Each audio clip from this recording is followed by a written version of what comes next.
Winds now at 90 miles per hour, and this storm is so big, so vast, 60 million Americans will feel its power. The superstorm already stretching across 1/3 of this country from Florida to Canada. 1,000 miles long, delivering the kind of rain seen once every century. Once it's now on shore, but follow this, and it's very difficult to see where the center of the storm is. Sandy was breaking records and had one big surprise, doubling its speed and barreling toward the shore faster than anyone expected. Rain, rain, go away, come again another day. If you don't, I'll still say rain, rain, go away. So that's the newsreel from last night. And I'm like all geared up for this storm. There's gonna be power outages, 90-mile-an-hour winds, trees are gonna be ripped from the ground and thrown into the ether. I decide to interview my RA because she's like the one who's in charge of us, and here it is. I don't know about in charge, but I guess I'm like more or less responsible. This morning I had to run around outside the building, just checking which windows were open, and then I had to go and wake everybody up obnoxiously and ask them to close their windows. Other than that, I don't know, just trying to make sure everyone's doing okay, has enough food. I'm not too worried about us specifically, just because we don't have a basement, we don't have really any structural issues. It's just a lot of rain, a lot of wind, but I feel worried for people whose houses are in Newark and places that might get flooded, because the water's definitely starting to come down. Well, we're on the first floor. Do you think the first floor is gonna get flooded? Because that's where my room is. I can't see there being a flood on the first floor in Newark, but maybe in other parts of the town, but not here on the North Green. There's a couple crazies running around outside, and I think it would be really fun, but I'm gonna have to sit this one out, so. Did you hear about those guys on Ray Street who were going to throw a party when the hurricane really got going and jump into the air and see how far the wind will take them? I did not hear about that. I don't know if that'll work, but It'll be dangerous. sounds like fun. I don't know. Yeah, I mean, I know some of my friends were playing soccer on the turf earlier, and luckily there's no lightning, so I'd say go for it, whatever. As long as you're not running down to a river doing something stupid, might as well enjoy the experience. Okay, well, thank you very much for the interview. No problem. Thanks, Ariana. And so I'm going to bed, and I'm preparing for, like this crazy hurricane. I'm picturing one of my windows getting blown in, tree branches everywhere. I have my camera right next to me.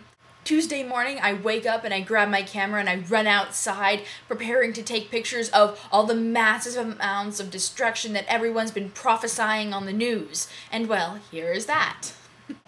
Okay, so here's the aftermath of the hurricane. No fallen trees. The leaves got blown off the trees, but, we're about to lose their leaves anyway. There's this annoying sound last night of, like, aluminum tin roofing being dragged across bricks, and I'm pretty sure it was these bicycles. So that was annoying. Let's see if my bicycle survived the storm. Not my bike, not my bike, not my bike. Oh, a lot of people took theirs home. Hey, Bikey, you're still alive. And your seat cover even stayed on. Oh, the wonders of plastic. Covered in leaves. I know worse for wear, I guess. Man, this is a really anticlimactic storm. I was expecting, like, horrible things to happen. But it's just kind of like normal. Weird. News, you lied to me. Am I not one of the 60 million people affected by this hurricane? Apparently not. And then I think, wow, there's something really wrong with me if I think an adventure is to have all the power cut out during a hurricane. Our ancestors survived without power for a very long time until Benjamin Franklin had his whole kite thing, and then like Thomas Edison and Tesla were experimenting with electricity and all this stuff, and now we're very, very reliant on it. And our idea of a crisis is when, oh no, the power could be cut out for a couple days. Granted, yeah, I'd probably freak out, but I have a lot of paper things to do. Paper, that thing that used to be sold in bookstores but now is a rarity. So now I just think that the news is dramatizing events that have the potential to be horrible, but really is just an inconvenience. I mean, we're not gonna starve. We're not gonna, like, have our houses cave in. Well, some people might, but the majority of people probably aren't. The reason that Hurricane Katrina was so bad was because, well, the levees broke, and that caused massive floodings more than people were expecting. And everywhere on the north where they were talking about all this horrible destruction, they were just talking about power outages and mild flooding. Which, when I look back, it's not that bad. I've had bad flooding. I used to live in a floodplain, and they almost evacuated our house, but they didn't even then. A lot of beached pelicans. That was a cool winter hurricane. So, not a lot of destruction, nothing really bad happened. The structural integrity of the buildings remained.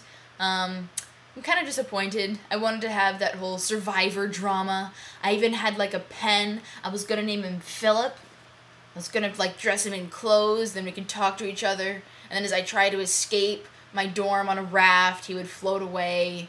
And then I'd be like, Philip! Like Tom Hanks.